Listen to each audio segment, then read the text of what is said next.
In the colorful forest, where the trees wore flowers and the birds sang morning tunes, animals of all kinds lived happily together. The monkey played and the deer danced, the peacocks posed and the rabbits hopped all about all day. But in a cave near the edge of the jungle lived Jaggu the jackal. He had sharp eyes, long legs, and very big belly. Always hungry, always grumpy. While other animals shared food and played games, Jaggu stayed alone. Why should I share? He mumbled. No one gives me anything, so I will take what I want. One day, as sun rose bright and warm, the jungle animals were preparing for yearly celebration, the grand forest festival. It was a traditional where every animal brought a dish to share, big or small. Everyone joined with laughter and love. The parrots made fruit salad. The elephants brought sweet sugarcane. The squirrel roasted nuts. Even the frogs made their own family's leafy pancakes. The word of the feast spread fast, but Jagu didn't plan to cook. I will go, he smirked. But I'll not bring anything, I'll just eat a lot. The next day, the feast began in a clearing field with colorful leaves and fresh forest smells. Tables made of bamboo and logs were set. Banana leaves served as plates. All the animals arrived one by one, smiling and carrying their dishes. But Jagu came with nothing. He walked proudly to stable and began eating without asking, without waiting. He took 3 scoops of rice, 2 sugarcane sticks, and even tried to snatch a mango pie before it was cut. Jagu, cried the monkey, wait your turn. Where's the dish? Asked the mole. And then, I'm hungry, Jagu growled. Something unexpected happened. A gentle voice spoke up from behind bushes. Excuse me, I'm late. May I still join? It was an old tortoise named Tunu. Of course, said the rabbit. Everyone's welcome who comes here with a kind heart. Tunu placed his little bowl on the table and smiled. It's not much, said, but I made it with love. The animals clapped and offered him seats, even though his dish was small. Jagu sat back watching. Why they are so happy with just few berries, he muttered, and why they are always treating him like a king. The wise old flew down beside Jagu and said, because he brought something to share, no matter how small, it means he cares. The Jagu looked at his plate, it was full, but the heart was empty. He stood up and walked away. Deep down the forest, for the first time, he didn't feel proud. He felt sorry. The next morning, Jagu went hunting for wild berries. When the sun began to set, Jagu returned to the clearing with a full bowl of juicy berries and nuts. Forest figs. Animals looked surprised. I brought something, he said quietly. I wanted to share. The rabbits clapped. The monkey smiled, and even the owl nodded. Jagu placed his ball in the center. This time he waited for his turn, served others before himself, and smiled. Oh, how the berries tasted sweeter than before! From that day, Jagu became the part of the forest family. He was still hungry, yes, but I am ready to help. The moral of the story is, kids, sharing is not just about food. It's about love, kindness, caring others, and even a little given love brings all by us. So kids, that's it for today's video. Thank you so much for watching. In the deep heart of the jungle, where trees tall stood, whispered ancient secret, and stars blinked through the thick leaves, lived an old owl named Oro. Oro lived up high in the tallest mahona tree, but despite his wisdom, Oro was lonely. He slept during the day and stayed awake all night, while the other animals played, laughed, and enjoyed their sunny adventures below. I guess I'm too different, he sighed. No one wants to be friends with an old owl. Far below, the jungle was busy praising for the best and the biggest celebration of the year, the Festival of Feathers. Every bird, big and small, was getting ready. The doves were waving colorful garlands. The parrots were painting leaves with berry juice. The peacock were rehearsing his feathers dance. Even the shy horns were stitching feathers for the banner. The Festival of Feathers celebrated beauty, fight, and the bird kindness. True, it's brought the joy to the forest. But Oru had never been invited. They have probably forgotten me again, he whispered sadly, and then watching from his branch. And that night, Oru felt silence over the treetops. He was very saw the preparation. He saw the birds laughing, singing, fluttering all around the candles. He turned to fly away when he heard a small voice crying, "Help, I'm stuck." Oru turned back and spotted a little hummingbird caught in the thorny bushes. He started his wing tangles. Her feather was torn. Oru gently flew down. "Don't be afraid," he said softly. "I will help." With care and patience, he untangled the thorns and wrapped her in the tiny wings with the leaves. And then they said, "Thank you," she whispered. "You're the kindest bird I have ever met." Auru nodded. "Fly safe, little one." Then she flew off, but not before asking, "Will you see at your festival?" Oru paused. "I don't think I am invited." The hummingbird tilted her head and said, "They will make sure you are." The next day, the birds gathered to start the celebration. Just before it began, the little hummingbird flew around in front of the crowd. "I have a request," she chirped. "Let's invite someone special, someone who saved me last night." "Who?" asked the blue jay. "The wise old owl who lives in the mahona tree," said Pout proudly. There was a silence. The parrot cleared his throat. "Oru, but he has never joined before." "Maybe we never asked him." The peacock spread his feathers. "Let's invite him now. He deserves to be the part of the celebration." So they all flew up to the Oru tree, carrying feathers, flowers, and song. "Oru," called the hummingbird, "will you come to the festival for feathers?" Oru blinked in surprise. "Me?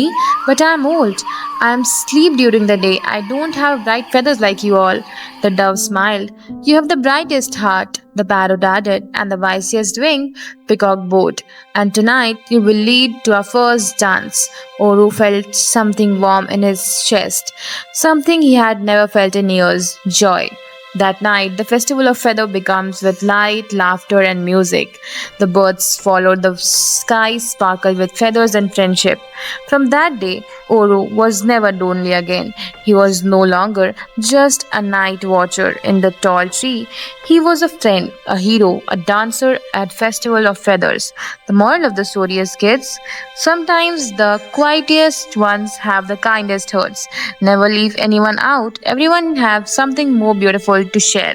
Thank you so much for watching. The magical nest of the jungle birds. In the heart of bright and bustling jungle, where flowers bloomed in every color and the air was always filled with sweet songs, lived many kind of birds. There were parrots, pigeons, peacocks, mynas, cuckoos, doves, and tiny sparrows too. Each bird had its own nest in trees, bushes, and bamboo thickets. They sang, flew, and played, and rested in their own little homes. But deep inside the jungle, on a high branch of the tallest banyan tree, was a nest unlike any other. This sparkled in the sunlight. It glowed under the moon, and leaves around it's always green. No one knew who made it or how, but all the birds called it the magical nest. "Only kind birds may visit it," said the wise old hornbill. "It brings peace to all who visit," said the owl. "It listens, even though if cannot speak." But one magical nest had rule. Only one bird could visit at a time, and only when their heart was truly kind. Most of the birds were too busy to think about it. But one day, a young and curious sunbird named Sia heard about the magical nest and decided to see it. "I am kind," said Sia. "I help others. I should go." But as the sea flies towards the banyan tree, a big parrot shouted, "Wait your turn. I was here first." "No, I was here." They all began to squawk and fight near the tree. The magical nest shimmered once and turned dull. Its sparkle faded. Sia flew back sadly. That night, the forest wind whispered to the tree. The hearts were allowed with pride and magic must hide. The next morning, the jungle was quiet and the birds had gone back to their nest. But Sia had an idea. "What if we built a nest together?" she said. "Oh, where everyone is welcome, not just one at a time." Where other birds were unsure. "Building a nest together?" said the pigeon. "But we all are nest differently. I use wings, I use soft feathers. I like mud," said the shallow. "Exact," said Sia. Let's use everything, a little heart from every bird. Slowly, the birds began to gather materials. The sparrow brought straws, the peacock brought colorful feathers, the parrots brought fruit and flowers, and the hornbill added shiny stones. They took days, but no one argued, and soon there stood a beautiful giant nest on the lower branch of the banyan tree. It wasn't magical, not in glowing, glittering away, but it felt magical because it was made of love, care, and support. As they finished, everyone was feeling very happy. It sparkled brighter than ever. The wise old owl said, "The magic has not is between us. The magic has returned because it was never just a nest, it was in our kindness." From that day, the magical nest stayed open to all, not just one bird at a time, but to every bird with a kind heart. And the nest they built together. The name of the nest was Nest of Unity. The moral of the story is, kids, true magic lies not in things, but in the heart that care, share, and work together. When we build with kindness, we create wonders greater than magic. So, kids, that's it for today's video. Thank you so much for watching. Once upon a time, in a colorful forest where butterfly danced and wind sang softly, there lived a clever parrot named Polly, a playful cat named Whiskers. They were best of friends. Though one had wings and one had paws, Polly lived in a high mango tree with bright green leaves. Every morning, she would greet the sun with a chirpy song. Whiskers lived below the cozy little hut, mud of twigs and fallen leaves. He loved to nap in the shade and chase after fluttering leaves. Despite their difference, they were always together, talking, laughing, sharing stories of forest. But this place for life was full about tested. One day, while Polly and Whiskers were playing near the forest pond, a loud growl echoed through the green trees. They both freeze. From behind the bushes stepped a slave fox named Fang. Fang was also known in the forest for cunning tricks and greedy eyes. Well, well, Fang said, licking his lips. A plumpy cat and a noisy parrot. What a lovely lunch would make. Polly fluttered to Whisker's side. Whiskers arched his back to his butt. Inside, he was very scared. "Please let us go," Polly said gently. "We have done nothing harm you." Fang smirked. "That may be true, but I haven't a decent meal in days," Whiskers whispered to Polly. "We must do something quickly." And Polly had an idea. Her eyes sparkled with a plan. She would looked at Fang and said, "Mr. Fang, why would we understand you are hungry? But catching us is like not fun, isn't it?" Fang blinked. "What do you mean?" "Well," Polly continued, "why not? We play a game. If you win, we will not stop you. But if you win, we must promise to leave us for alone." Fang loved games and challenges. "All right," he grinned. "What kind of game?" Polly smiled. "Let's have a forest puzzle. You must answer our riddle. If you can't, you must us leave. Deal?" Fang thought and said, "Fine, what's the riddle?" Polly began. "I have feather, but I am not a hat. I can fly, but I am not a bat. I can talk, but I am not a man. Guess who I am if you can." Frank scratched his head. "A flying hat? No, wait, a talking cloud? No, I don't know."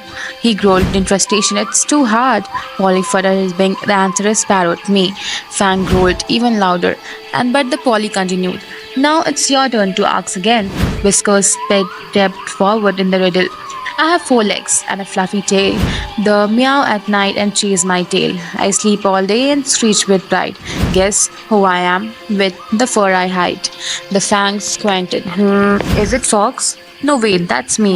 "A lion?" "No, no, a cat." "Correct," said the Whiskers with little disappointment. But Polly quickly whispered something to him. Polly spoke again. "The last one. If you lose, you have to go." "Fine," said the Fang, feeling excited. This time Polly said, "I live in a jungle, but I don't know grow. I move with wind, but I never blow. I make no sound, but I have a tail. I will help you to hide when others fail." "What I am?" A Fang looked confused. He sat down, his tail twitching. "A rock? No, a bird?" He thought and thought, and the sun started to set. Finally, Fang sighed. "I give up. What is this?" Polly grinned. "It's a shadow. A shadow lives in the jungle, moves with light and wind, but never speaks." Fang stood up angrily. But remember the deal. Fine, I lost. I will leave you alone. But next time, no riddles. And with that, the disappointment. Polly and Whiskers jumped with joy. You are amazing, Whiskers said. No, you were. Polly laughed. From that day, they became even closer friends, and the animals of the forest would gather around them to hear their stories and learn the riddles. The moral of the story is, kids, clever thinking and teamwork can solve even the biggest problem. Never use strength when you can use your brain. The turtle's patience. Once upon a time, in a peaceful forest with soft winds and sparkling streams, lived a kind old turtle named Toby. Toby wasn't fast like other rabbits, or loud like any monkeys, or strong like bears. He had just some special patience. He looked towards slow steps. He spoke gently, and he waited his turn. And most of all, he never gave up.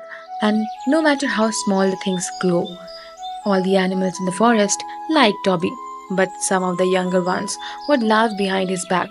Look at Toby, how slow, giggled the squirrel. I'll bet he will take the whole day to cross the path, joked the parrot. But Toby never minded. He would smile and say, every step just a step forward, no matter how small. One bright morning, the forest was buzzing with excitement. The animals were planning a forest fun race. It was biggest event of the year. Everyone would cheer, clap, even sing songs.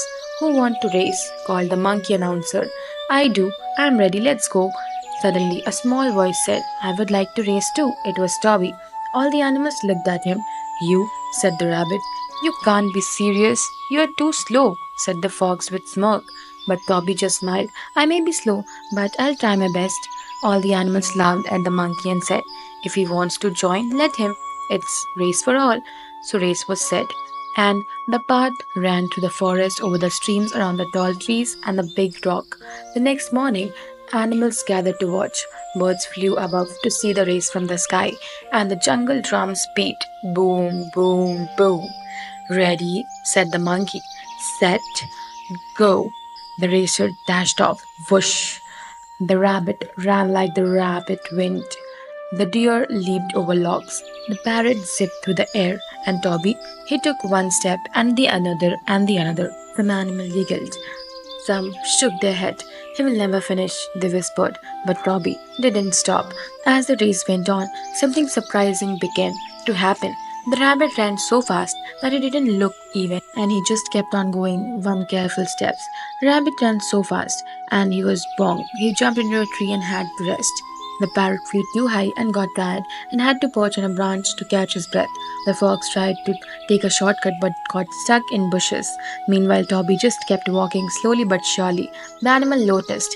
Look, Toby is still moving. He didn't stop there. He almost there. At the finish line, the monkey raised his flag. Everyone gathered to see. Toby looked one step at a time. They crossed the line. Hooray! The forest bird into cheer. The birds sang the drum rolls. You did it, Toby, cried the elephant. You never gave up, said the owl. And you are the true winner, added the deer. Toby smiled. I may not the fastest, but I kept on going. From that day on, the animals didn't laugh at Toby anymore. In fact, they started calling him Toby the Wise. He became the forest storyteller and teaching young ones about patience, kindness, and never giving up. And whatever the little animal felt slow or left out, they would remember the turtle who walked with heart and born with grace. The moral of the story is, kids, patience, perseverance, and steady heart can take you farther than speed has done. So, kids, that's it for today's video. Thank you so much for watching.